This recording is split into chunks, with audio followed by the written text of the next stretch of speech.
Hey guys, David here and welcome to the Fit Pro Daily. This week we're looking away from generating leads and how to find new clients. I'm going to look at how to keep your current client base. And we're going to start off by inviting Paul Oldham on to share his experience and what it's been like during lockdown, how he's been able to bring all of his clients back to where they are now, and how he's keeping clients for over 2 years, running all kinds of events and doing different things. So this week is all about how to keep clients and keep growing your fitness business. But before we do dive into today's guest interview, if you haven't already joined us inside our free Facebook group, head over to Facebook, search for FitPro Lead Gen with Dave, request to join and get access to even more guest interviews, downloads, guides, hints, tips, and everything you need to be able to generate leads, grow your fitness business, and this week, how to keep clients.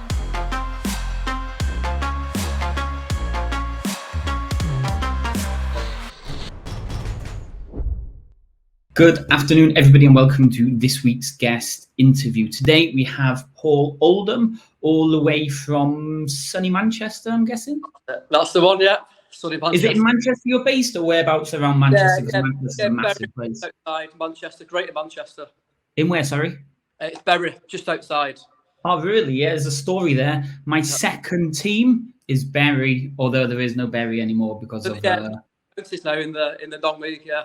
Because of the Steve Dale situation. So that's anybody that's been following me for a while. My second team was Bury until they vanished off the face of the earth. Okay, so today we're going to talk about building connections, building clients, and how all of this can transition into really building and growing and moving your fitness business forward. So, Paul, we start every single interview off the same way by asking one first question, which is, how did you get started in the fitness industry?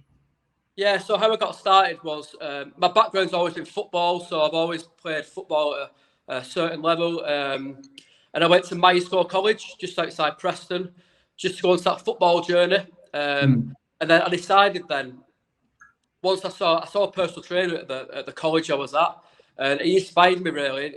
He was in good shape, had a good client base, and I started looking at the one-to-one aspect after I got some advice from him. So then instead of going on to the football coaching degree, I then did a sports science degree. And then I went on to my personal training course after that. So it was more through inspiration from another person that got me started. And obviously I've always been interested in weights and general fitness myself as well. Nice, okay. So tell us a little bit more. How long have you been in the industry? Why should we kind of take a little bit about what you're going to talk about today? Yeah, I mean, for me, I'm 32 now, started at 18, so 14 years I've been doing it. And I set my own brand up, Body Influence, when I was 18. So I've gone the full journey, so helping people at the houses with kettlebells and boxing gloves. And then I've subletted studios off other people. I've worked at Bury Football Club, I rented off them actually. Oh, really? Yeah, I was there for 2 years before what happened, obviously. A boxing gym, I've rented off them, and then I've had my own place 4 years now, which is my own fitness centre. We've got 100 members, so people can take a lot from me because I've done everything in the fitness industry. I've got different insights to it, and I've had quite an unusual journey compared to people who just worked in a commercial gym. Nice. Okay, yeah. So let's start with the first title of this, which is building connections. Let's talk about away from clients for the time being. Let's look at the lead gen side of it in general. How does building connections make a big difference to when it comes to signing clients up? Yeah, I mean, what I find is with the lead gen is as soon as you meet that person or have that initial conversation or that initial connection, whatever it is, that is the start of the sales process of getting them to become a client or a member for you. So you've got to be professional. You have to have things in order. You've got to be consistent with it as well. So we do use like Facebook ads. We have Instagram. We have Google ads. We have referral systems. We have like 20 different forms of marketing that get people to us. But what I would say to people, it's about that, whatever it is, that first connection, you have to have it right. So even if you're saying hello to them, or whatever it is, you have to know what that first conversation is and what the first process is, and have your systems in place. Cool. Okay, so let's look at your business a little bit more then. Are you real specific niche down, or do you kind of work with a wider general population?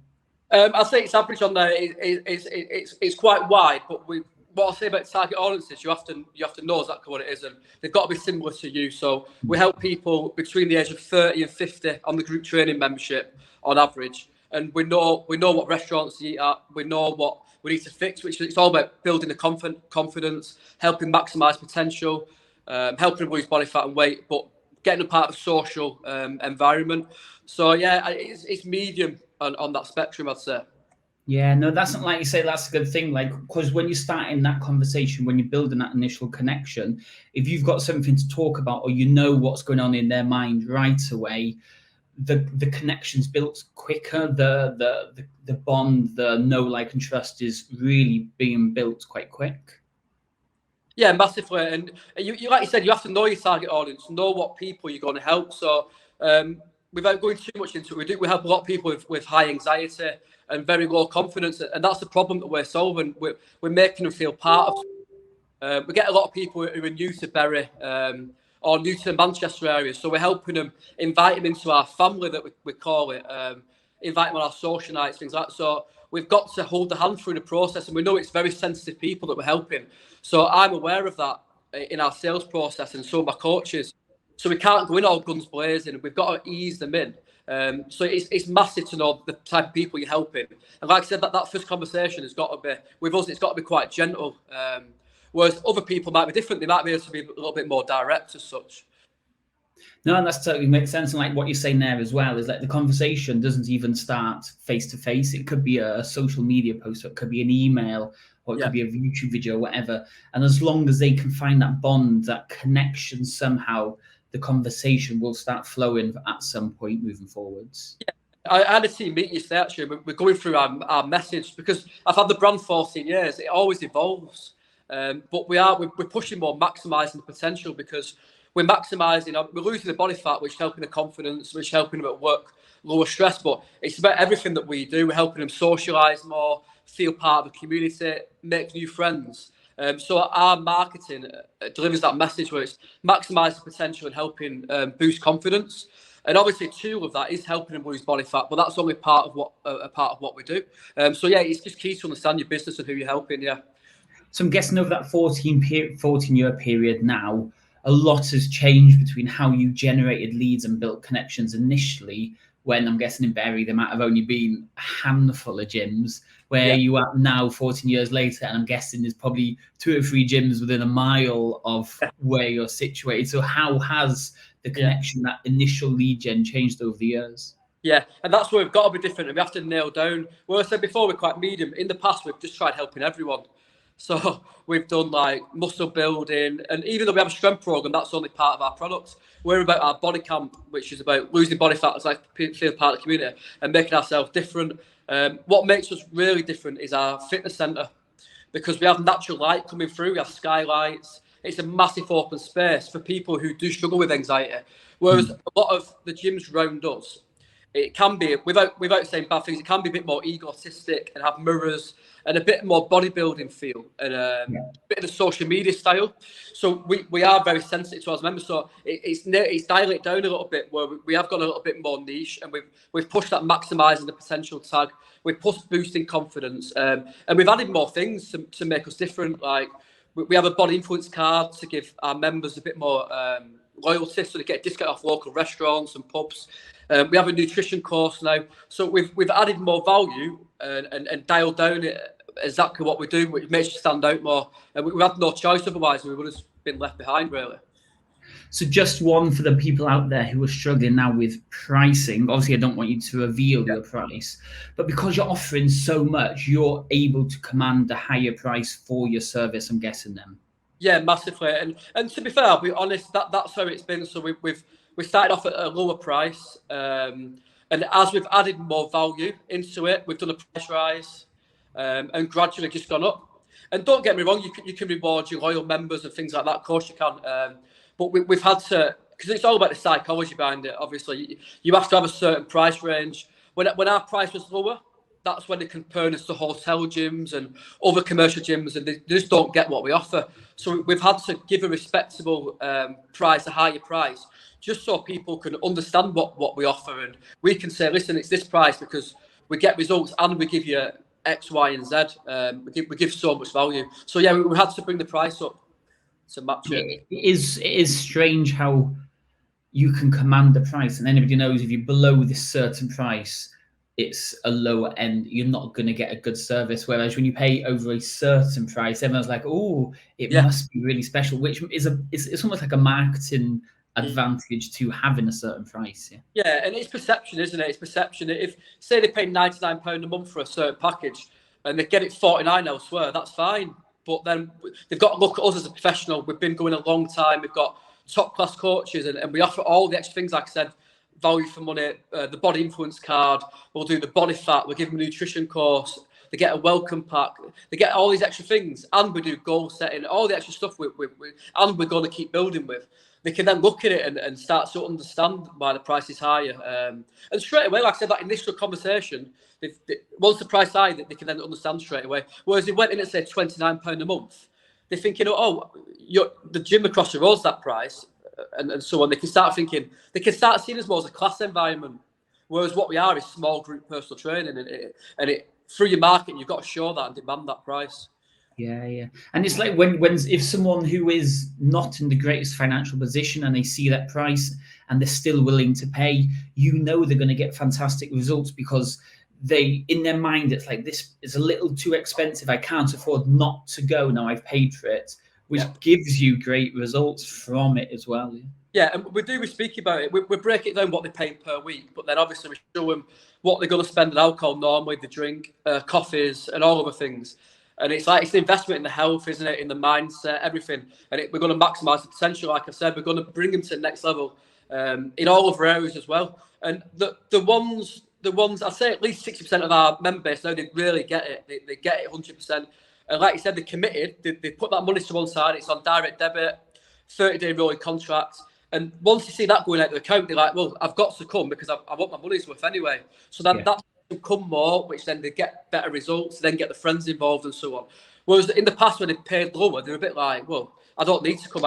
It only works out £4 a session or whatever anyway. So they're a bit like, well, I'm going to come once a week, twice a week. But yeah, it's the mindset shift that the client goes on with that journey as well. Nice. Okay, so we've talked about your journey, what it's been like previously to where you are now, the 14-year gap. We've talked about generating leads and making sales now. So you've got a client on board. Maybe they've done their initial month, 2 month, 3 month with you. How are you keeping clients for the 12 to 16 month average here in the UK and beyond that as well? Yeah, I mean, to be honest with you, we've had clients for 7-8 years, and our average is a little bit longer. So I say it's 18 months to like 2 years, the average. Yeah. And obviously, you have your exceptions. So what I do is we have a 30-day trial. So the 30-day trial, I get them in, originally that 30-day trial, I get to know them, hold the hand through the process. I don't coach anymore. I have a coaching team in, so I can track, I can speak to everyone, do mini goal setting sessions, and overview everything. So I can be in the seating area and just observe the psychology, the body language, everything. So I know the name, I know something about them. And I know where they eat. I go through everything. I get to know them properly. And we treat everyone like a personal training client. So even on our bootcamp membership, I treat them like a one-to-one client when they come in, introduce them. So it's that initial week to 2 weeks. It starts from the phone call originally. And then that initial week, 2 weeks, I get to know everything about them, ease them in. So then that is a solid foundation then to work from. And as I'm speaking to them, I'm speaking long-term. I'm saying, next year, you'll get these results and so on. And I always talk about sustainable results. It's not a quick fix of us. I want them to be able to come to our social next year. How do they want to be feeling next year? And that's it. I always talk to them so it's going to be long term. We then do the nutrition course. We look at the habits. We do the body influence card. We give as much value as we can, and I'm always checking in with them. We do the body fat every 8 weeks. So this is it. It's a mindset from my point of view as well, which I then transfer to the client. And I never talk as though it's going to be a 1-2 week thing. I always talk as though they're going to be with us 2 years at least. Paul, loving this already. Yeah. So anybody like new to the industry, or people who may be doing this for a long period of time, there's some amazing stuff here that Paul's saying, like easing them in. they're with him initially for 1 month, but he's not telling them to do sessions, track nutrition, do mindset, do all this, do everything in week 1, because by the time it comes to week 4, they've either had their mind blown and they're so confused they don't want to stay for the long term, or they've got everything they need in that 4 weeks and then they're out the door. And then, like, we've got this in our gym, client acknowledgements. We have core values, which is what Deacon and I believe, what our belief is. And we have client acknowledgements, which is so important. So touch, although COVID it was here, so the touch aspect's not there, but client acknowledgements. So ask them how their day was, refer back to a previous conversation, say their name. All these small, simple, basic things are things maybe they don't have in their day-to-day life. So if you can tick those boxes psychologically in their mind while they're at your gym, at your studio, it's a game changer because they feel like they're at home. They feel like they're loved with you. Yeah? Yeah, massively. And it's that community feel, the family, that we call it the BI family. And even though you might have a negative spin to that, say it's hard to get in, once we get them in, we do get them sustainable results. And like you said, you can't go through everything straight away. So we have the body camp membership, but we also have a strength membership. We don't like discussing that too much. We just get them in on the body camp, try the sessions, ease them in, and talk about the habits. So let's get them drinking more water. Let's get them sleeping better and so on. And then we can go a little bit more detailed. And then if they want to do the strength program in a few months, they can do. And then if they're ready for a social event, we've got Tough Mudder coming up. They might jump on a social event. But yeah, I think that's what I've learned, especially over the last 4 or 5 years. Don't overwhelm them too much. Unless if they want to ask you a bit more, they can do. But when you're selling it to them and helping them become part of the family, just go through the basic habits, get them in, and then you can start helping them a little bit more. But all the tools are there. It's just when it's the right time. And they're on their own individual journey. So you have to know why each client's unique. You need to get to know them as a person rather than just a member. Yeah, and some of the client activities or the out of gym experiences are key. Like some of the stuff you mentioned is so important, but you have to know the type of clients that you have. So like we're an over 30s gym for people that don't like going to the gym. You sound like you're kind of a similar place. So if you're telling them we're going to go bowling in 2 months' time, and this client maybe had never been bowling in their life, maybe they don't have a life outside of work and family, they don't do anything else, they don't socialize, this is a big thing for them. Maybe they want to try yoga or try Pilates, but they're just so scared of going by themselves. But if you bring a yoga Pilates person in to a safe place, that connection gets built so much stronger. Yeah? This is massive. And to be fair, in the past, we had yoga and Pilates on our timetable. And we had to, obviously, you know what it's like, you have to change your timetable and strip it right back, make sure it's simple, easy to manage. Now it is our body camp, which is a boot camp style, which works best for us, our most popular product. But what we do is we do yoga every 8 weeks. So we do put it as an event. So they can do it in a relaxed environment where they trust the instructor, they trust the members, and they feel comfortable. So that's what you said there. We then bring them in and then provide it in our environment where they feel comfortable. But it's so big to think from the members' point of view. Because if you're a confident person, it's easy. Don't worry, come wine tasting. But they're absolutely petrified, and you've got to ease them in. So next year might be the time for them to come wine tasting. They might be better just coming to a few sessions at first, and maybe come to a bit of a seminar or something until they feel comfortable, and then get them on the events. Maybe 6 months, 12 months time. But for anybody watching this that maybe has a CrossFit location or a strength camp or like a proper, confident, outgoing type of fitness facility, we're talking about things that people are nervous of doing because we know our clients. If you have the outgoing, confident, really excited type of client base, then push the boundaries, set Tough Mudder events, set, I don't know, going camping in the woods events, go and do the things that they would want to do. Knowing the clients is key. And I'm guessing you also do events for your staff to help build that bond and connection as well? Yeah, massively. And it's just, we've even spoke about it. We're very lucky at the moment from what we've built. We've got a very, very strong, a small team, but a very, very strong team. And number one for me is communication. Obviously, I'm the leader of it. So it's communication is number one. So we're speaking all the time. Our staff join in with the sessions all the time. And we had a team meeting then. And the next one, well, a long term, what we're going to do is we all love our football. So we're doing a bit of prediction thing, and we're having a top 4 Premier League teams who we think will finish in the top 4. So United, City, Chelsea, and Liverpool. And some of our coaches support them teams, and we're drawing about the hat. So if I get Chelsea, for example, to win the league, the night is on them lot. They're all paying for my night in 12 months. So we do little things like that. We're going to do go-karting, a bit of paintballing, and it's key. It's key. But I'm very lucky how I've shaped there. We all get on. We've got a good common ground, and that is absolutely vital. So when we've got difficult conversations, we can have them openly. We've got a very open team. But honestly, that's took me 14 years to get to that, to get the team I've got now. So tell me about, you've built these connections, you're wowing your clients consistently, they're feeling super excited, they love everything you do. How is that influencing them bringing clients and prospects into you? Yeah, it's a big one, isn't it? And you have to look at your 20 forms of marketing, don't you? We've looked recently, since the pandemic, we've done a guest pass.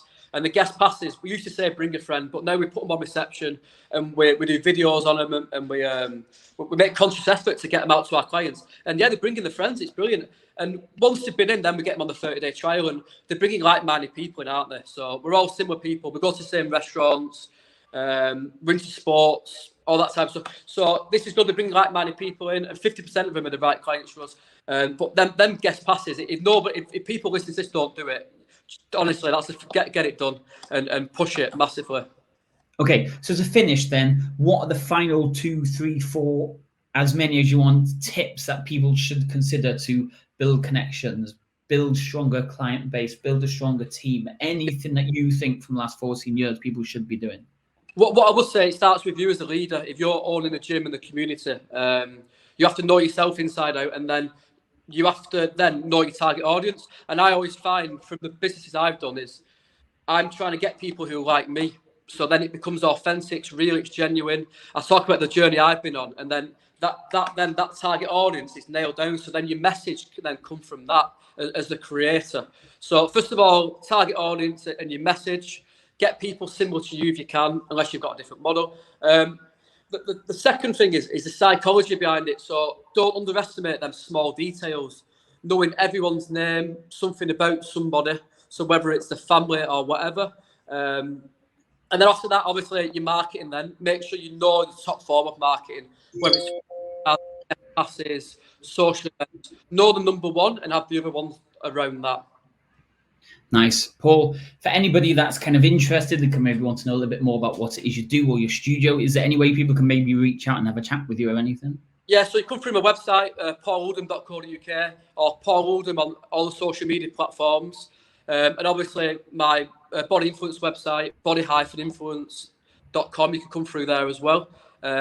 So yeah, personally or through my business, I'm happy to help anyone as well. I like giving back, and you'll know yourself, once you've learned a lot, it's so good to give back and mentor and coach and so on. It's brilliant. It's crazy to see sometimes you can give this one piece of advice to somebody and you just see a massive change in their mind or even in their fitness business. You're like, just do this. They do it and they're like, wow, yeah, what a difference that's made. Yeah, I do a lot of mentoring as well through my Mind Influence, which I've linked, which is like mental health. So I've got body influence and mind influence, and through that I do help other coaches as well on the career development side of things. And you forget how much you've actually learned, and it might just be one thing they need. But it's good to go through everything, think about your journey, and then pass it on. Yeah, it's so good to help people. Yeah, it's brilliant. Paul, appreciate your time today. Thanks for coming on. I'm guessing everybody's watching now or down in the future will probably get a lot from this and they'll probably reach out at some point. So appreciate you coming on. Thank you, Dave. Thanks for having me. I appreciate it. Thank you very much. Thank you. Top man. Okay, so that was Paul Oldham on building a connection with your clients and growing your client base. So it's probably one of those interviews, and we say this every single week, that you probably want to go back, take notes, re-listen, and start implementing some of the stuff that was shared on the interview. Now, if you're listening to this and you think you have the information to be able to help other fitness businesses grow their fitness business, maybe you're a fit pro and you've got something that's working really well from you, then we'd love to hear from you. Simply reach out, message us, drop us an email, whatever it is, and let's get you onto a guest episode, let you share what's working for you and help other fit pros out there to grow their fitness business. I'm going to leave it there for today. I look forward to seeing you for the rest of the week. I'll speak to you soon. Cheers.